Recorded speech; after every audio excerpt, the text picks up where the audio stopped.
Greetings everyone, welcome to Chess Advanced, and this game is from 1963. And with the white pieces we have Mikhail Tal, with the black pieces we have Pal Benko. And this game is one really beautiful game, full of tactical shots and insane play, and you're absolutely going to adore this one. So without further ado, let's start for this game.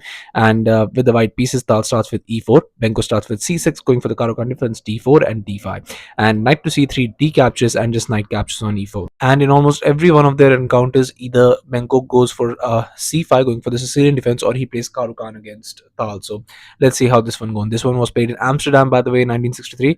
So let's see how it goes, because here knight to d7 but just bishop to c4, and we have knight to f6, knight to g5, and here just e6, not allowing any of those annoying tricks. And here just queen to e2 was played, but just knight to b6 attacking the bishop, bishop to b3, and just h6 attacking the knight has to move back, and here bishop to e7. Tal always annoys Benko with the different new types of openings, and this is definitely one of them. I mean, this looks very weird, but well, if it works, then why not? Here we have knight to h3, and here just c5, and here bishop to e3, but just knight bd5, and here we have queenside castle, nicely aligning the rook with that queen, and here we have knight captures on e3, but just f captures, just strengthening the center. Queen to c7, but here just going for this knight to e5, and that knight is going to be a beautiful piece throughout the game. And let's see if Benko would maybe choose to go for a queenside castle, or maybe he would be interested in a kingside castle. Here just a6, he might be interested in just starting an attack immediately, but here just g4. And Tal is saying, well, if you want to start an attack on your own, you can just go ahead, but I'm going to start my attack on the king side. And here you have to be very much careful. The best move in this position is g5. You don't want Tal to attack, because if Tal gets that pawn there, it's going to be very much difficult, because first the knight comes in, your f7 pawn becomes weak, and it's very difficult to, with the bishop being such back there, you haven't even castled. It's very difficult to hold the position together with all these underdeveloped moves. And here after queen to f4, you're going to be playing bishop to d7, but here once the knight moves back, you will play bishop to c6 very nicely. And now you're going to have to trade, because otherwise you lose the rook. So knight captures, queen captures, and here after d5, just going for that central thrust, we have knight captures, bishop captures, e captures, and just rook captures, rook d8. And although you could double up, but it's better, just rook captures on d8, bishop captures, and here after knight to e4, now just threatening all sorts of weird things later once the queen moves. Now you just castled, and here after rook to d1, now here just bishop to e7, and both players are going to have equal games, nothing to be absolutely worried about. But here after g4, we have bishop to d6, and well, now comes trouble, because Tal goes for g5 in this position. And how are you going to deal with that? Because here h captures was played, but just knight captures, and I told you that f7 pawn is going to be very much difficult. It's just, how do you even defend that? You're gonna have to maybe just play like that. Your king remains in the center.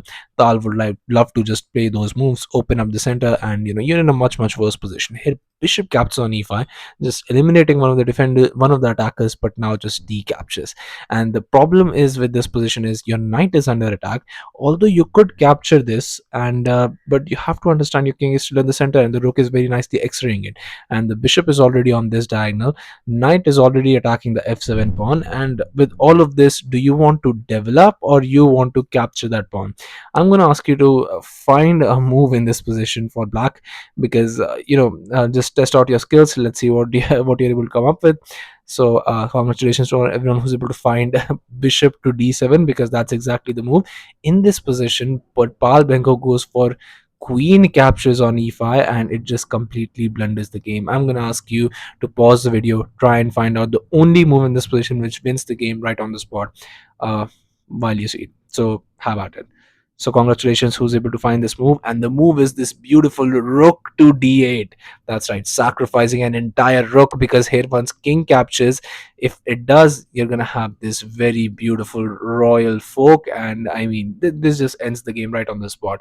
So here once rook to d8 was played, here king to e7, not going for that, but now just rook captures, you've lost a rook. And here queen captures on g5 was played, grabbing knight for that rook, but here now comes the killer blow, queen to d1, a very silent and deadly, because now there is absolutely nothing you can do. That mate is coming. If you move it here, then you lose another rook. I mean, the position is absolutely crumbled, and it was just on move 21 that Pal Benko resigned the game, and Tal got this spectacular victory against a very strong opponent. I mean, Pal Benko in his time was absolutely a very considered to be a super GM. So this was in his young age, so but with the other games that I've showed you on this channel, you know that he wasn't yeah, wasn't absolutely not an easy opponent. So yeah, Tal got the spectacular victory in just 21 moves. He missed that tactical shot, uh, and Tal was able to capitalize on it. So yeah, thank you all for watching. I'll be coming back with games like these, so stay tuned to the channel, subscribe to the channel, and I'll be seeing you guys very, very soon. Thank you all.